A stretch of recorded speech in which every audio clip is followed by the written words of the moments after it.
يا هلا ومرحبا فيكم في الحلقة الأولى من برنامج فورورد، برنامج الانفوتيمنت، المعلومات والترفيه معا. طبعا هذا برنامج جديد من نوعه من شركة عبد اللطيف جميل للسيارات تويوتا لأول مرة. ومن خلال البرنامج شركة عبد اللطيف جميل للسيارات راح تقدم بلاتفورم، منصة تعكس نبض الشباب وإيقاع المستقبل.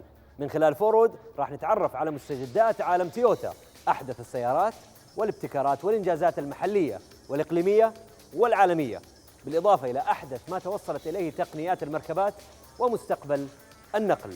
طبعا فورورد راح يجمعكم بخبراء وضيوف في عالم السيارات. في حلقتنا الأولى اليوم راح نحتفل بإطلاق برادو 2018.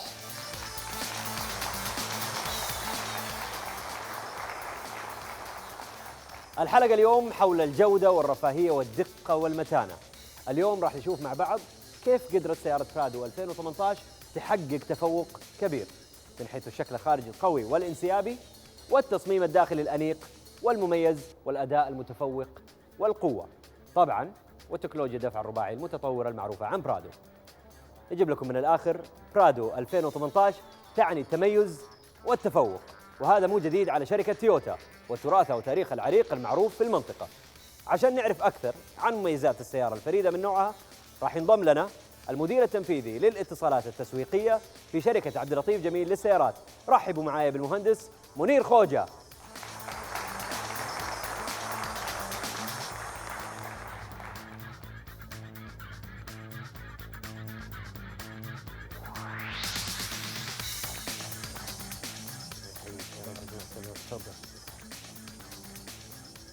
ضيفنا الثاني هو مدير عام تسويق سيارات الدفع الرباعي في شركة عبد اللطيف جميل للسيارات، المهندس عادل عجلان.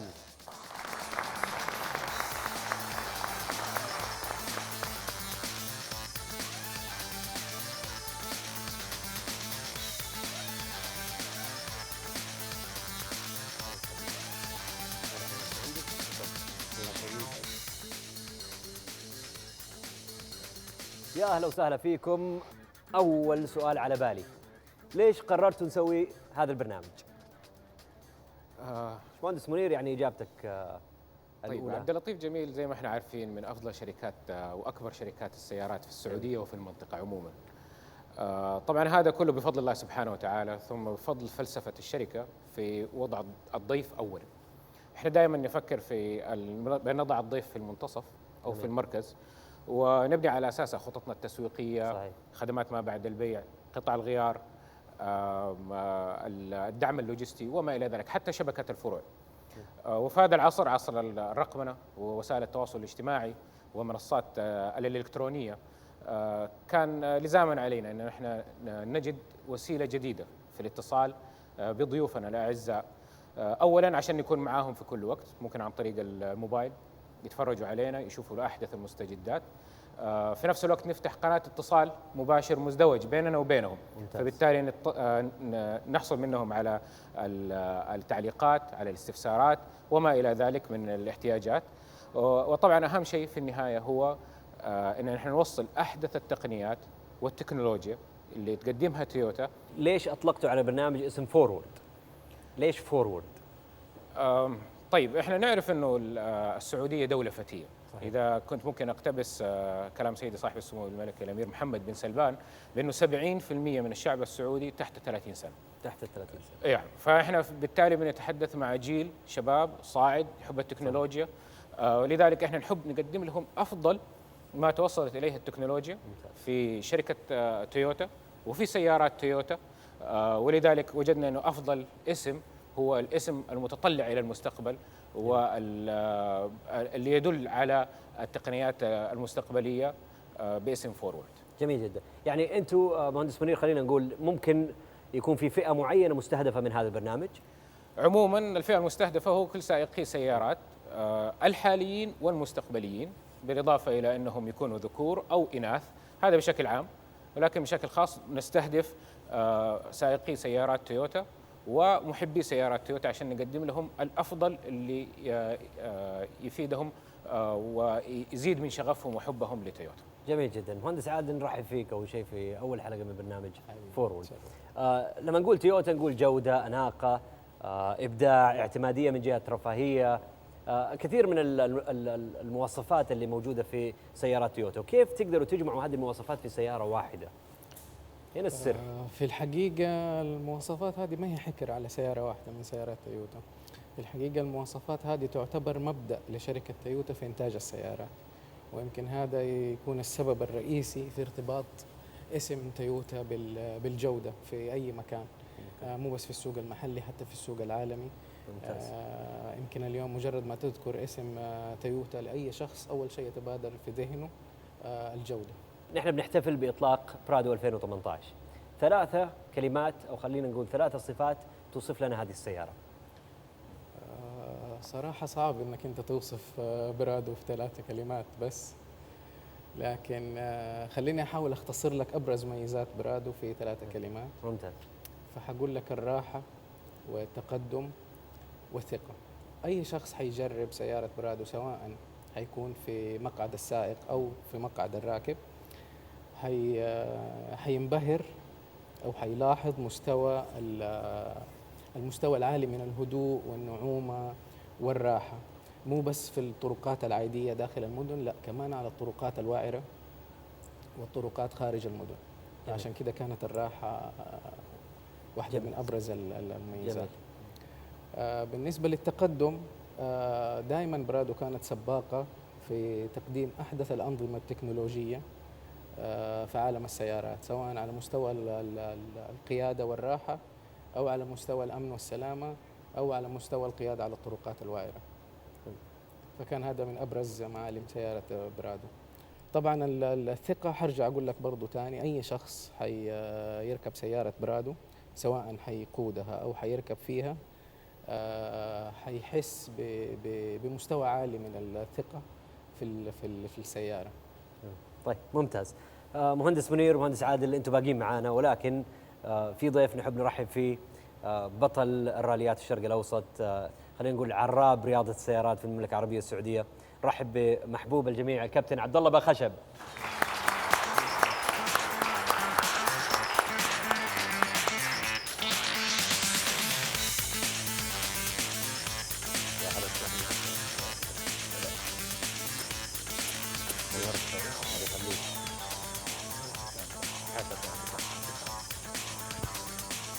يا هلا وسهلا بكابتن عبد الله باخشب. يعني لو نقول تاريخك مع تويوتا يطول، يعني ايش سر المحبه بينكم؟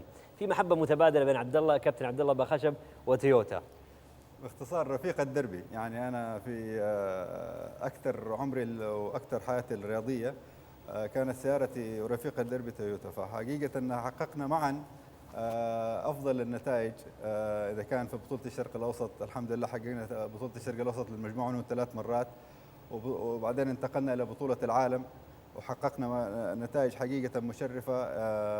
يعني فالحمد لله كل مره كانت السياره تخدمني وتوصلني خط النهايه الحمد لله. ممتاز، جميل. كبطل سباقات كابتن عبد الله، ايش هي المواصفات اللي لقيتها في سياره تويوتا اللي يعني ساندتك لتحقيق حلمك ورؤيتك؟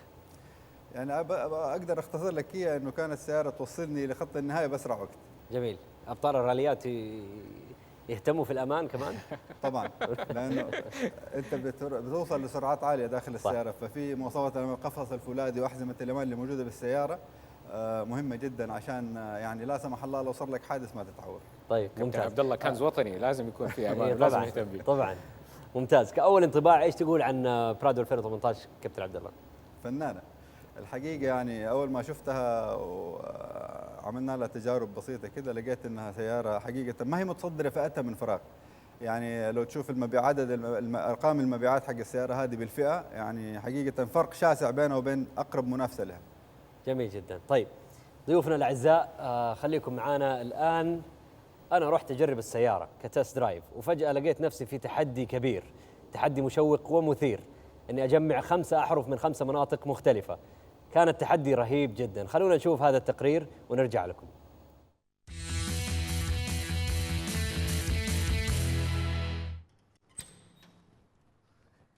الله الله الله الله، واخيرا وصلت البرادو في اكس 3 2018 الجديده. تعرفوا يعني ايش؟ يعني اليوم انا اول واحد يسوي تقرير عن هذه السياره، حوريكم اشياء جديده واشياء رهيبه. زي ما انتم شايفين السيارة جميلة جدا، أنا سويت ريسيرش عنها وتعلمت بعض المعلومات اللي حوريكم هي. ادوني مفتاح يا جماعة، خليني أوريكم أول معلومة بقول لكم هي اللي هي الريموت انجن ستارتر. ضغطتين والثالثة. واضح إن السيارة تغيرت، صارت أجمل عن العام الماضي واللي قبله. الشاشة أكبر طبعا، تقدر تتحكم بالنافيجيشن والصوت والصورة HD وتعطيك منظر جمالي للسيارة عجيب. خلينا نشوف الكارد هذا مكتوب ايش فيه. نورتنا يا ياسر في تحدي البرادو، هو مو تست. كل اللي مطلوب منك انك تجمع حروف البرادو بس. ايش هذا الباركود؟ نشوف اذا يديني معلومات اكثر. اوكي لوكيشن. لا لا لا ما تسووا فيها كذا، لا هذا موقع معناه حنروح مكان ثاني. خلينا نحط اللوكيشن على النافيجيتر ونروح. معقول التحدي في وسط البلد؟ يعني كنا المفروض نسوي تست، ولكن نحن قد التحدي وحنشوف. صراحة أنا مرة مبسوط، أول مرة في حياتي أجرب سيارة بالشكل هذا، يعني ما عمري سويت تحدي زي كذا. بما إنه المشوار طويل خليني أشبك الجوال على السيارة وأسمعكم شوية ميوزك، عشان السماعات JBL في السيارة ما عليها كلام.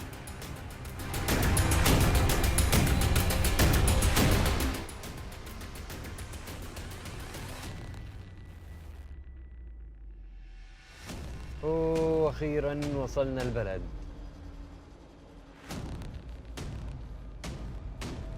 يا أخي ما لقوا أضيق من هذه الشوارع بالله،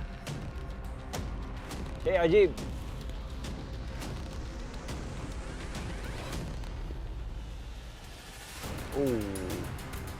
شكلي غلطت، أنا المفروض إيش؟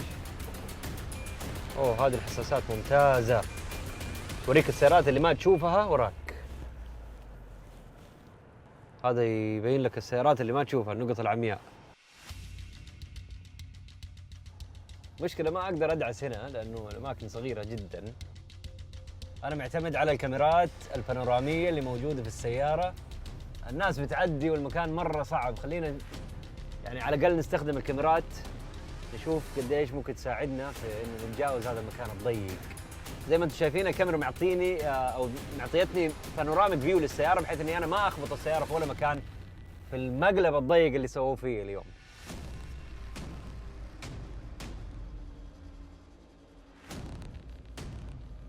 والله لو ما فيها الكاميرات كان ممكن ما ادري ايش صار فينا. المكان مره ضيق وماني قادر، يعني ورطه، بس الكاميرات خلصت لي الموضوع بكل اريحيه.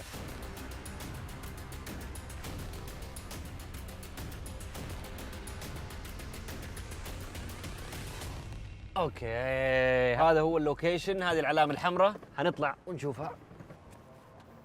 بسم الله. 1 2 حرف 1 البي. طيب يقول لك على بالك نحط الحروف كلها في مكان واحد. يلا دور على الار. الله شكله اليوم طويل عندنا. هذا الباركود حق ليش؟ حق اللوكيشن. حسوي سكان على الباركود والاقي الار ان شاء الله.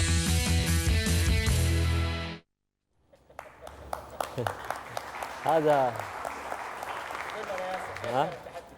التحدي. والله انتوا ايش سويتوا؟ هذه سيارة خطيرة، يعني ساعدتني كثير في التحدي. هذا أول حرف، يعني أنا لازم أجمع البي والآر والإي والدي والأو، وحنشوف تحديات مثيرة ضمن البرنامج إن شاء الله، حنوريكم التقارير إن شاء الله. يعني كابتن عبد الله كسائق محترف، نبدأ بالسؤال هذا. إيش أهمية البانوراميك فيو اللي أنا وريتك هو في التقرير؟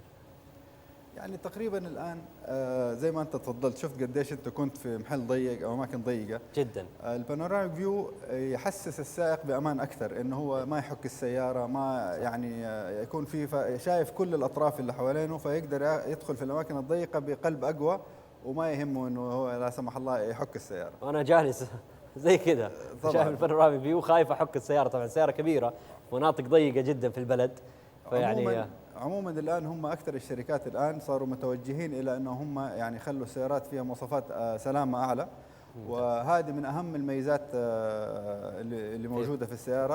على اساس زي ما تفضلت وقلت لك تقدر تقودها وانت مرتاح، تشعرك وانت راحه وتديك ثقه بالنفس اكثر. طيب ممتاز جدا. مهندس عادل خليني اسالك، انا وريتك الريموت في بدايه التقرير وكيف شغلت السياره من الخارج. هذه المواصفات مهمه جدا في السياره. خلينا نبدا بالشكل الخارجي. ايش المواصفات الجديده اللي تختلف عن الموديلات السابقه؟ بالنسبة للبرادو 2018 حصلت على تغيير في الموديل ده، تغيير شمل المقدمة بالكامل وجزء من خلفية السيارة وجزء من الداخلية. بالنسبة للمقدمة اللي تغيرت المقدمة بالكامل، يعني نتكلم عن الأنوار الأمامية، الشبك، الصدام، أنوار الضباب، الرفارف وغطاء المحرك. الجزء الخلفي تغير فيه هي المصابيح الخلفية والجزء الأوسط من باب صندوق الأمتعة والصدام الخلفي. بالنسبة للداخلية تغير الطبلون الأمامي وعيد تصميم الطبلون الأمامي بالكامل مع لوحة العدادات. المقود كمان تغير بالكامل التصميم ومقبض ناقل الحركة. جميل. طيب المواصفات الجديده في السياره، تكلمنا عن التصميم الخارجي والداخلي، ايش المواصفات الجديده اللي في السياره؟ المواصفات الجديدة، أول شيء في فئتين جديدة انضمت لمجموعة فئات برادو اللي هي فئة VX1 و VX3. أبرز المواصفات الجديدة اللي انضافت كمان عندك المقاعد الجلدية، نظام تهوية المقاعد أو نظام تكييف المقاعد، في نظام صوتي JBL ب 14 سماعة، هذا كمان جديد. الأنوار الأمامية أصبحت LED بالكامل للنور المنخفض والعالي. كمان الجنوط حصلت على تصميم جديد. ممتاز. طبعا المواصفات كثيرة يطول اكيد تطول يعني طيب هذه تقريبا ابرز الاشياء. طيب ممتاز، حنشوف المواصفات هذه كلها باذن الله في التحديات اللي انا بسويها عشان الاقي الحروف.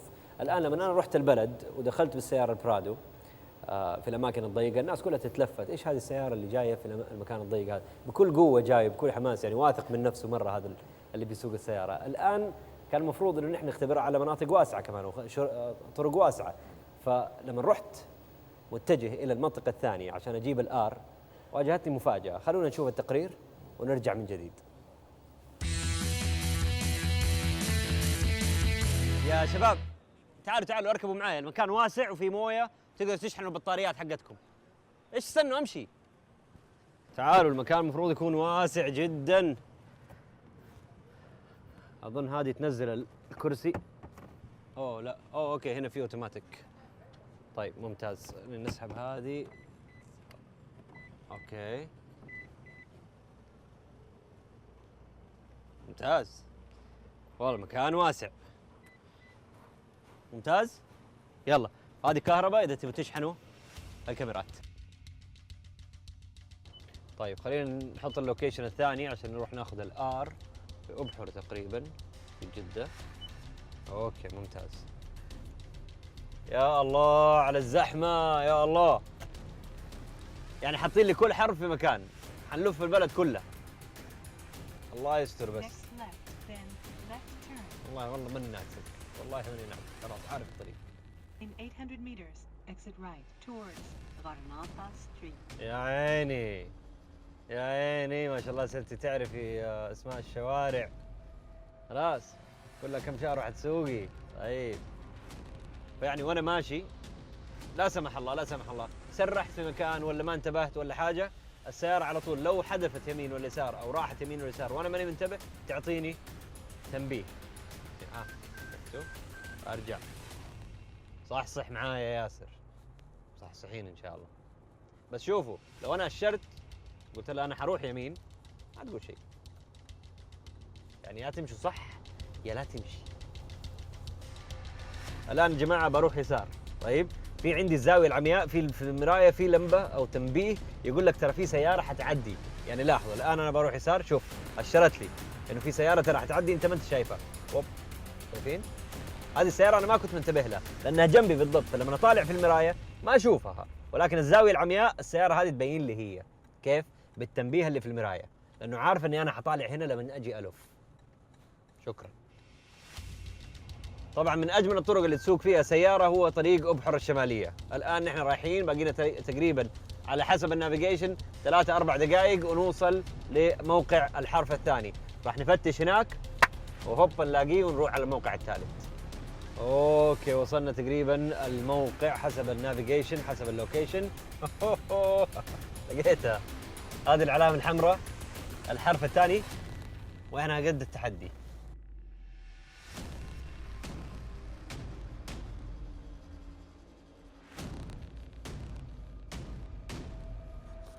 وهذا هو الحرف الثاني.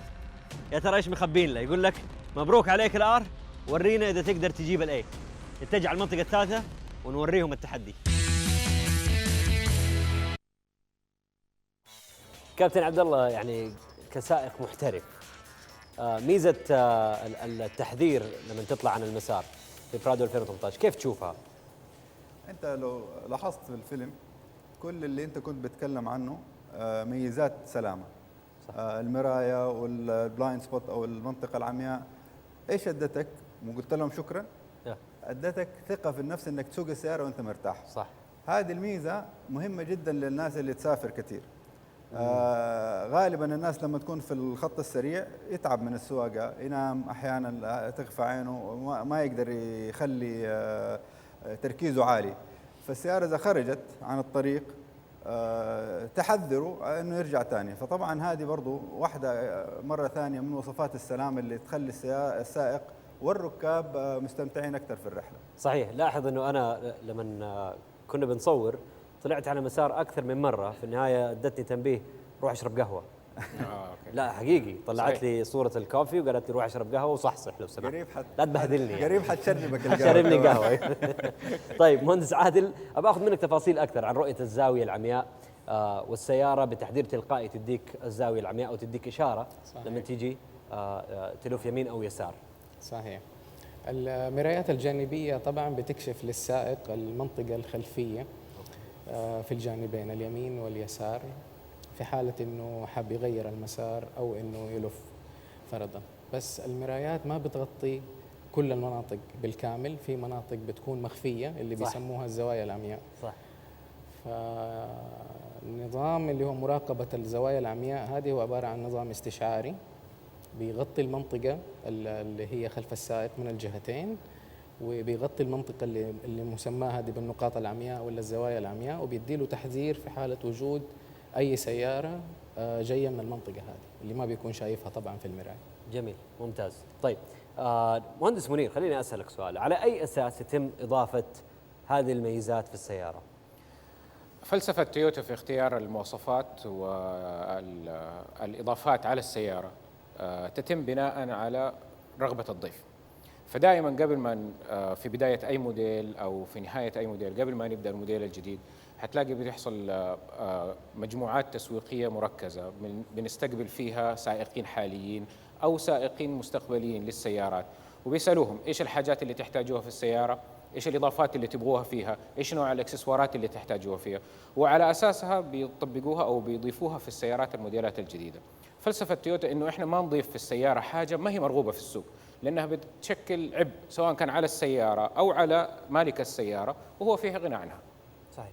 طيب جميل جدا.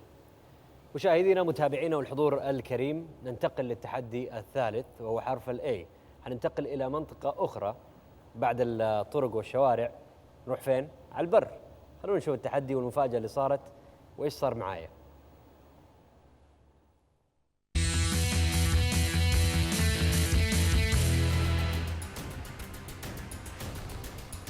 طبعا أنا الآن في الخط السريع.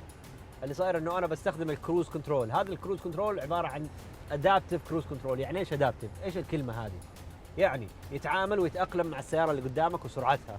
اذا انت ماشي مثلا على 100 ومثبت السرعه على 100 في البرادو، واللي قدامك هدى الى 80، البرادو اوتوماتيكلي تنزل سرعتها الى 80. ادابتيف كروز كنترول تحميك من اي حادث لا سمح الله. خليني اوريكم. الان السرعه ثابته على 100 وامامي سياره مهديه سرعتها الى تقريبا 80. السيارة البرادو قاعدة توقف وتاخذ حذرها من السيارة اللي قدامها. هذا هو الادابتيف كروز كنترول. طبعا إذا السيارة ما وخرت وتبي ترجع أنت لسرعتك الطبيعية، تقدر توخر على الطريق وتبعد بحيث أنك أنت ترجع للخط اليسار مثلا، والسرعة أوتوماتيكلي حترجع إلى اللي أنت مثبتها عليه. اليوم أنت بتستخدم البري كوليجن سيستم لما تستخدم الكروز كنترول. الادابتيف كروز كنترول يعطيك هذه الخاصية، يعني اللي قدامك إذا هدى السرعة وجلس يهدي الين قرر إنه يوقف وسط الخط، السيارة البرادو وانت على الكروز كنترول راح توقف معاه اوتوماتيكلي. اذا انت بعدت عن الخط اللي هو موجود فيه اللي امامك، راح ترجع السرعة زي ما كانت طبيعية على اللي انت مثبتها من قبل. والله تصدق الطريق طويل، انا ما ابغى اخذ الطريق هذا، فحادور لي على اختصار كذا. بالمرة نجرب الاوف رود في السيارة. ايوه ايوه، هذا مكان.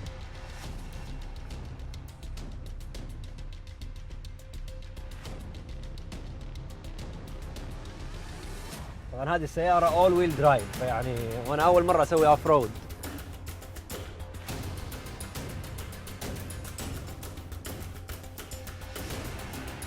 كمان استغل لما يكون معك سيارة زي كذا.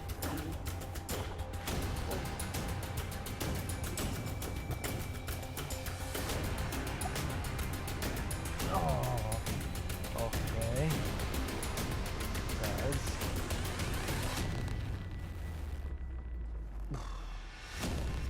شو الكاميرا الاماميه لانه انا ماني شايف قدامي، صرت مع الطلعه ال 360 بيوريني حول السياره كلها. اوكي انا تمام ما في شيء الحمد لله. ممتاز.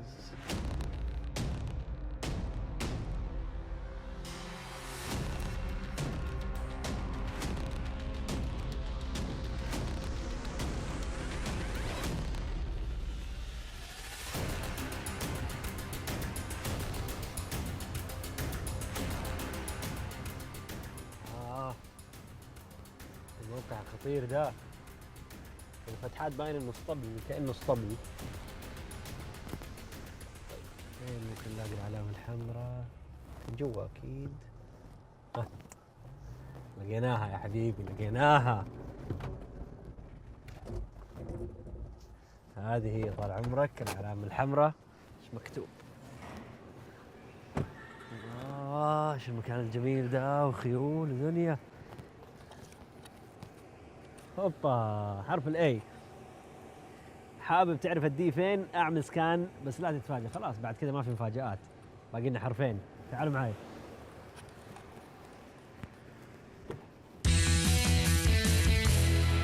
ولا عمري في حياتي سويت اوف رود، كانت هذه اول تجربه لي. يعني انا طالع وانا متردد لا يسمع ابطل ولا ما عبد الله. ايوه مشكله كابتن عبد الله متمرس في هذه الاشياء. تجربه ناجحه يعني. طيب تكلمنا على الادابتيف كروز كنترول، الاي سي سي هم يسموه ادابتيف كروز كنترول، اللي هو بحيث انه اول ما تقرب من السياره اللي امامك اذا انت مثبت السرعه تهدي على حسب اللي قدامك، بحيث انه لا سمح الله ما يصير في اي خطر. ايش فائده هذه الميزه مهندس عادل؟ طيب الادابتيف كروز كنترول اللي هو مثبت السرعه التكيفي. انت تقدر لما تثبت السرعه في الادابتيف كروز كنترول او السيارات المجهزه بالميزه هذه انك تحدد مسافه ثابته بينك وبين السياره اللي امامك. طبعا ابرز ميزتين للنظام هذا تكون واحده متعلقه بالامان، اللي هي انه في حاله السياره اللي امامك هدت سرعتها ممتاز.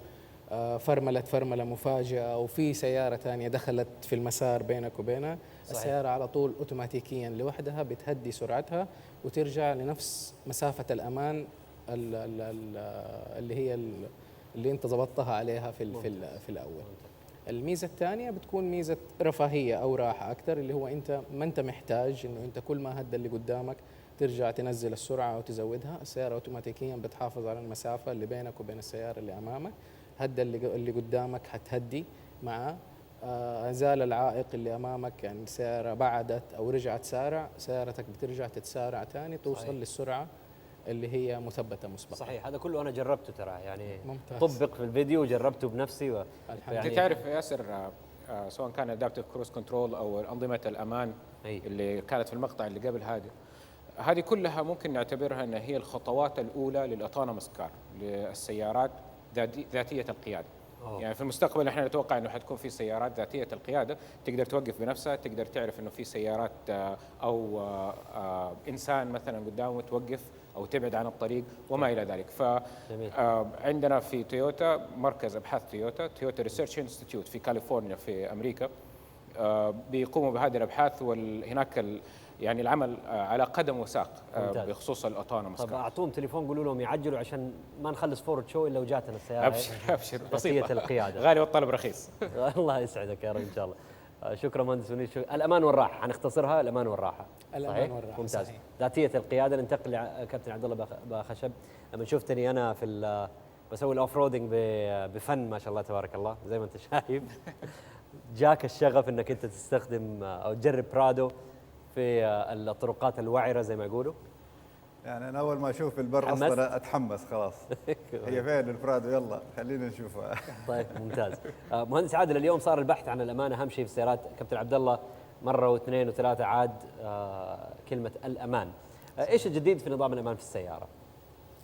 في نظام جديد يعتمد من شركة تويوتا اللي هو اسمه نظام تويوتا لاستشعار الأمان. نظام تويوتا لاستشعار الأمان، هذا نظام جديد في الأمن أو على مستوى الأمن والسلامة بالنسبة للسيارات. النظام هذا مكون من 4 مواصفات رئيسية، اللي هي نظام منع الاصطدام، ومثبت السرعة التكيفي، ونظام التحكم بالضوء العالي، نظام التحكم الاوتوماتيكي بالضوء العالي، واللي هو نظام المحافظة على المسار أو التحذير عن الخروج عن المسار اللي ذكرته أنت في أول الحلقة. جميل جميل. طيب والكي دي اس اس؟ الكي دي اس اس هذا شيء في السسبنشن. كي دي اس اس هو عبارة عن نظام سسبنشن مطور، موجود مسبقا على فكرة في اللاند كروزر واجن، موجود على البرادو الحالية كمان. النظام هذا بيساعد على زيادة ثبات السيارة في المنعطفات وعلى السرعات العالية، وكمان له دور في الأداء على الطرق الوعرة. ممتاز. طبعا في كمان مجموعة متكاملة من الوسائد الهوائية في البرادو الجديدة. اوكي. بتغطي جميع صفوف السيارة من الصف الأول للصف الثالث. جميل جميل، يعطيك العافية. سيارة برادو دائما جاهزة في الشارع، في البر، ويمكن في البحر، ما أدري، بس ما في تحدي في البحر هذه المرة، ولكن نتابع التحدي الرابع ونشوف إيش اللي صار. نشوف.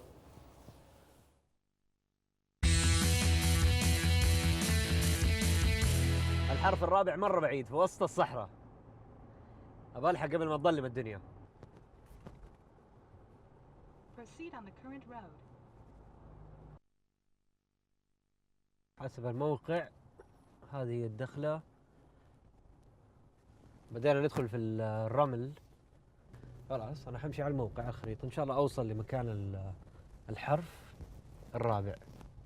الآن تقريبا الساعة 4 ويعني قربنا على المغرب، ويعني باقينا شوية وقت لين نوصل الموقع اللي في وسط الصحراء عشان ناخذ الحرف الرابع. قفلنا التراكشن، بعدين ندعس مبسوطين.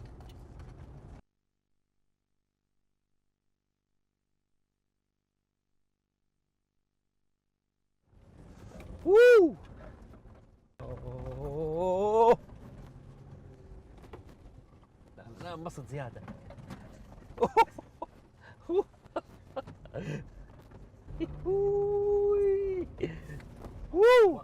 هذه السيارة رهيبة، تحس ايش؟ انك ما انت في البر، حتى لما تشوف باخذ اللفات ما بتميل معايا، فيعني واخذ راحتي ولا كأني في البر، كأني على الاسفلت.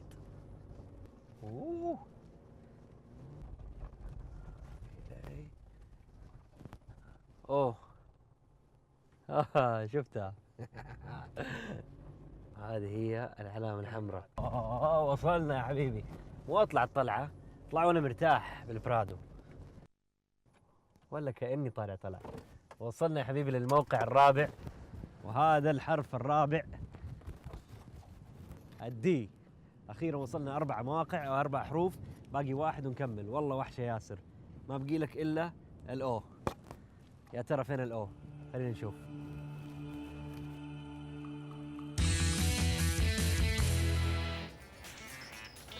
والله يعني اتبهدلت انا صراحه عشان الحق الدي، ابى الحق قبل المغرب، قبل ما تظلم في الصحراء، بعدين يصير فيه مشكله زي ما صار في كابتن عبد الله خشب. قال لي قبل الهواء، يقول لي على قصه ورط فيها في الصحراء، حنقول له خلينا نخبيها بعدين هذه خليها. طيب كابتن عبد الله، القياده على ارض متحركه ورمل يعتمد دائما على السياره ام على السائق؟ يعني مين اللي يرجح الكفه دائما؟ يعني اعتقد هذا مره سؤال مهم، بس قبل ما نروح له احب اني يعني احذر كل السائقين وكل اللي بيتفرجوا على البرنامج هذا انه ما يدخل الصحراء. صح. حتى لو معاه سياره زي البرادو او زي اي من السيارات الدفع الرباعي، ويعمق في الصحراء اذا ما كان معاه احد او ما هو من ضمن مجموعه يعني طالعين رحله، لخطوره الموضوع لا سمح الله لو تعلق في الصحراء. فيعني شكلك ما هنا تبي تقول القصه. لا، القصه باختصار انه انا كنت مره متحمس لما دخلت الراليات ورحت فاخذت سياره وبسرعه رحت فيها بالصحراء الحالي وتعلقت، وحقيقه يعني ربنا بس اللي ستر ذاك اليوم الحمد لله. وخرجت يعني منها بعجوبه الحقيقه. والله. فحبيت ان ادي المقدمه هذه انه لا احد يروح الصحراء من غير ما يكون يعني عارف ايش هو المكان اللي راحه، او يكون مع احد يعني لا سمح الله وتعلق يقدر يخرجه. ممتاز ممتاز. نرجع لموضوعنا اللي هو السبليت. مين أنا اعتقد انها هي 50-50، 50 على السائق و50 على السياره. والله. نعم. اوكي طيب، نسبه من خبير يعني نحن لو بناخذ. سياره ممتازه وسائق تعبان؟ يعني تعبان يعني شويه راح يورط، مبتدئ. خصوصا اذا ما عرف يشغل الاجهزه حقها اللي تخليها تساعده في الصحراء، يعني الديف لوك والاشياء هذه والفور ويل درايف واللو والهاي، اذا ما عرف هو يعمل لها هذا فحتحطه غشيم حيورط حتى لو عنده احسن سياره. فاي سائق مبتدئ صعب انه حتى لو كانت سياره ممتازه زي برادو مثلا يروح ممكن يتعب. طب انا كنت مبتدئ ومشيت الامور الحمد لله. اكيد غششوك. هي البرادو 70-30. غششوك. انا اديها 70 وانا 30. طيب ممتاز. مهندس منير، خليني اسالك على سيره الصحراء والبر يعني. نعم. اليابانيين لما زاروا المملكه ايش كان رايهم عن الصحراء؟ الهوايه هذه. ايوه، احنا زي ما قلنا دائما أي. تويوتا فلسفتها في انها دائما تصنع السياره وتضيف عليها اللي يحتاجه الزبون. فقبل كم سنه جاء الشيف انجينير اللي هو كبير مهندسي لاند كروزر، بالاضافه الى فريق كبير مع حوالي 12 شخص من مصممين من مهندسين وما الى ذلك. ممتاز. كانوا كلهم يستغربوا من حكايه انه طلعت بر وتطعيس وما الى ذلك، ايش الموضوع؟ وعاملين لنا مشاكل كثيره وكلام كثير من السعوديه ومن الخليج عموما يعني. صحيح. فاخذناهم في رحله بريه ومن البدايه ونسمنا الكفرات ودخلوا بسم الله، وطبعا معنا سائقين محترفين وطلعنا بيهم مراحل وطلعنا بيهم طعوس وما الى ذلك. بعد ما نزلنا في مرحله الاستراحه واحد من المهندسين قال لي الان بدات افهم ايش هو هوايه الاوف رود او طلعه البر او التطعيس.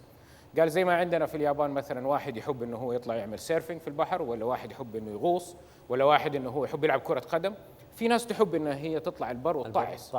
فلذلك انا لازم اخذ هذا في الاعتبار سواء كان في تصميم السياره الداخلي او الخارجي، بالاضافه الى المميزات والمواصفات الميكانيكيه وما الى ذلك في تكوين السياره. اذا تسمح لي تفضل. يعني قصه صغيره تاكيدا للكلام هذا. انا مره رحت رحله الى اليابان زياره الى مصنع تويوتا وعزموني اجرب السياره الجديده، فجربتها وكان فيها يعني بعض الملاحظات من عندي. قلت له هذا الاي بي اس شويه حساس، فجاء الشيف انجينير، انا كنت رايح زياره يعني بتكريم عشان النتائج اللي حققناها في البطولات، وقال لي شيف انجينير بعد ما غلقنا التست درايف رجع كلمني قال لي لقيت الملاحظه حقك هذه اثارت استغرابي شويه، انت ليش تبغى الاي بي اس حساس؟ قلت له انه نحن في الصحراء نسوقها غير اللي انتم تفكروا فيه، نحن نبغى الكفر يغرز في الارض. فقال لي اوه ممتاز، ما كنت اعرف، ممكن اجي المره الجايه لما اجي جده تطلع معي الصحراء وتوريني انتم كيف تسوقوا السياره؟ حقيقه ذهلت، يعني استغربت انه الرجل يعني تشيف انجينير، هذا انت ما تعرف التشيف انجينير ايش معناته في تويوتا، يعني هذا شيء حقيقه مهم بالنسبه لهم. ففعلا بعد حوالي يمكن 3 أشهر وصل وكلموني والله من الشركه وقالوا لي تعال فلان الفلاني جاء الشيف انجينير يبغى يجرب بنفسه. نعم. والله خرج معايا وراح وشاف ووريته زي ما تفضل الاخ، انبهر، وطبعا غيروا السياره حسب اللي انا اقترحت لهم هو. والله. وحقيقة أنا الإكسبيرينس كلها حقي كانت يعني هم الشركة بتصنع السيارات عشان تناسب الذوق وتناسب طريقة الاستخدام في المملكة، وفي حالتك تنافس وتفوز بها. نعم. ما شاء الله. يعطيك العافية. ممتاز.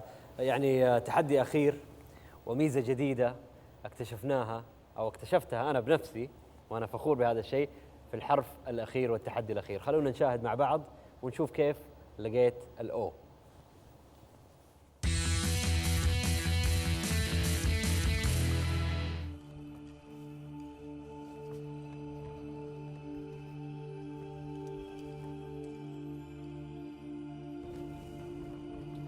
متجهين على آخر موقع خلاص عند نافورة جدة تقريبا عشان ناخذ آخر حرف.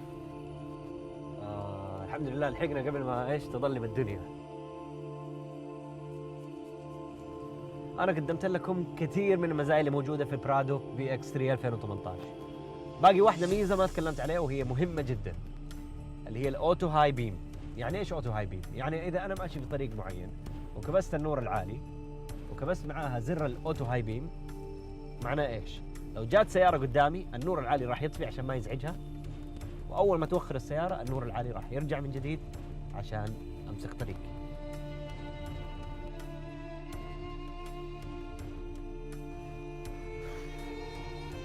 والله تعبنا كثير الحمد لله، بس لكن وصلنا لاخر موقع وان شاء الله باقي شويه ما حنخسر التحدي.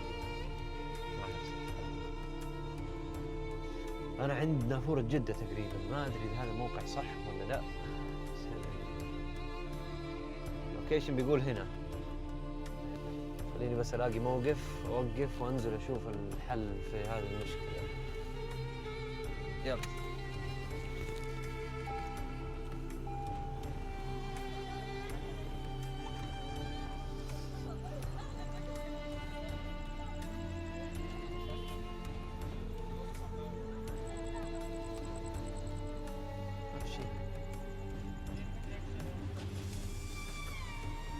أقول لك لو سمحت، شفت في علامة حمراء هنا ولا هناك؟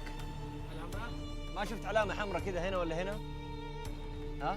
علامة حمراء كبيرة كذا هنا في الساحة هذه ولا الحديقة؟ ما شفت أبداً؟ ياسر؟ أيوه ياسر أنا. أوه شكراً، يعطيك العافية. كسبت، شكراً لك. هذا هو التحدي، آخر حرف من ال5 مناطق جبنا ال5، كملنا البرادو. شو ايش مكتوب؟ مبروك واخيرا جمعت البرادو، احمد ربك ما تحديناك في لاند كروزر في اكس ار. لا الحمد لله، برادو كويس الحمد لله. لقينا اخر حرف وكملنا ال5 ميشنز والتحدي كسبناه يا حبيبي. كابتن انا تفاجأت، يقول لي ياسر حسبت انه حياخذ معي سيلفي، قلت الله مشهور. ضحك علي قال لي خذ الاو. تفاجأت من فين جابها، من فين طلعها. عموما استمتعت انا بالتحدي هذا. كابتن عبد الله خلينا نتوقف عند الميزه اللي انا وريتك اياها في الفيديو. ميزه النظام الاوتوماتيكي للاضاءه العاليه مزعج جدا العالي. فلما يجيك واحد مثلا يعني جايك في الطريق المعاكس وانت بتستخدم الاضاءه العاليه ممكن يؤذيه، يعني ممكن يكون يعني ضد سلامه هذا الشخص اللي جاي في الطريق المعاكس. رايك في هذه الميزه؟ مرة ثانية أرجع أقول لك إنه هنا مش بس سيارة تويوتا فكروا في يعني سلامة السائق صاحب السيارة اللي هو راكبها، لكن بل في السائقين الآخرين. فهذه الميزة مهمة جدا، إنه لما تكون أنت في الخط السريع وفي الظلام اللي جاي قدامك ما يجهر في حكاية الأنوار حقك. فهو قبل ما ينجهر على طول السيارة عندها الميزة أن هي توطي الإنارة ويمشي للأمان والسلامة للسائقين اللي جاي في الاتجاه المعاكس ولك شخصيا. لا سمح الله لو هذاك خرج عن الطريق وجاء تصدم فيه هيد تو هيد، لأنه في الصحراء مثلا تكون الطرقات صغيرة. فهذه الميزة مهمة جدا عشان لا ينجهر الشخص اللي في السيارة الأخرى. جميل جميل صحيح. مهندس منير سؤال لك، القيادة فن وذوق. زي ما تفضل كابتن عبد الله انه هذه من اساسيات السلامه في القياده. بالاضافه الى ذلك هذا كان اختيار سائقي ومالكي تويوتا برادو، هم اللي طلبوا هذه الميزه في السياره. فاحنا اول شيء نشكرهم ونقدم لهم الشكر على انهم يمتلكوا الذوق واخلاقيات القياده. وكويس ان احنا الحمد لله اضفنا هذه الميزه على حسب ما طلبوا. ومهمة جدا انه احنا يعني نتعاون على الطريق اكثر من ان احنا نتنافس على الطريق، حتى كلنا نصل ان شاء الله بسلامة وامن الى بيوتنا. ممتاز. يعني وحلو منكم كشركة، شركة عالمية، شركة كبيرة جدا، تسمع للناس اللي تعطي كومنتس، خصوصا سائقي السيارة والمتمرسين على السيارة واللي بيقولوا لكم يمكن من خبرة قيادة او تجربة. صحيح. جميل جدا، تشكروا على هذا الشيء الجميل. طيب لما نتكلم عن برادو 2018 يعني ممكن الوقت ياخذنا ساعات وساعات، كثير مزايا في السياره هذه، ولكن السؤال الاهم، هل عاملين عروض على السياره ولا لا؟ اباغتك. نعم في عرض حنقدمه على برادو 2018. ممتاز. اقول انا تفضل. اقول انا عرفت انه في عرض فقلت خليني ايش اباغتك على حضورنا الكريم. عندي لكم مفاجاه من شركه عبد اللطيف جميل للسيارات. كل الحاضرين معانا وايضا المشاهدين، كل المشاهدين راح يحصلوا على تخفيض 5000 ريال لأول 20 برادو 2018 تباع في المعارض. فعند الخروج حضورنا الكريم راح تسجلوا أساميكم للاستفادة من العرض. أما المشاهدين فالرجاء الاتصال على الرقم المجاني 800 244 4400. مهندس منير، قبل ما ننهي حلقتنا، ايش المشاريع الجديدة من شركة عبد اللطيف جميل مع تويوتا؟ طيب، اولا احب انه اقدم اعلان لمحبي الاف جي كروزر. ان شاء الله الاف جي كروزر المستمر معنا في 2018. نعم، هذا اعلاننا الاول. الحاجه الاضافيه اللي احب اضيفها بالنسبه لبرنامج فورورد، ارجو من الاخوان ومن المشاهدين الكرام انهم يستمروا يتابعونا، لانه ان شاء الله راح يكون عندنا الكثير من المفاجآت. ما اقدر اصرح بها كلها الان ايش اللي حنسويه في البرنامج، لكن ان شاء الله راح يكون يتوافق مع تطلعاتهم ومع رغباتهم ومع حماسهم. الحاجه الثالثه انه احنا عندنا جده موتور شو، ان شاء الله معرض جده للسيارات قادم في ديسمبر. راح يكون في عندنا مفاجآت للسيارات المعروضه هناك، فاتمنى من الجميع ان شاء الله يشرفونا في المعرض ويشوفوا السيارات واحدث ما احنا ان شاء الله حنعرضه في ذاك المعرض. جميل. الحاجه الاخيره اللي هي جمهور خبيص وابو حريص الكرتوني على اليوتيوب على قناه التويوتا سيرفيس سعودي، ان شاء الله نوعدهم زي ما وعدناهم انه استمعنا لهم ومتطلباتهم في سيزون 1. ان شاء الله سيزون 2 راح يكون في القريب العاجل على قناتنا. ان شاء الله يستمتعوا به زي ما استمتعوا بالموسم الاول منه. جميل جدا. مهندس منير خوجة، مهندس عادل عجلان، والكابتن عبد الله بخشب، شكرا للمعلومات القيمه اللي اعطيتونا هي على المسرح. شكرا لحضوركم اليوم، يعطيكم الف عافيه. تحيه لهم. الله يعافيكم. شكرا ايضا لحضورنا الكريم، شكرا لمتابعينا، يعطيكم الف عافيه. اول حلقه من برنامج فورورد، لا تنسوا مع برادو 2018 تتخطوا الافق. نلقاكم في حلقات قادمه من فورورد شو، مع السلامه.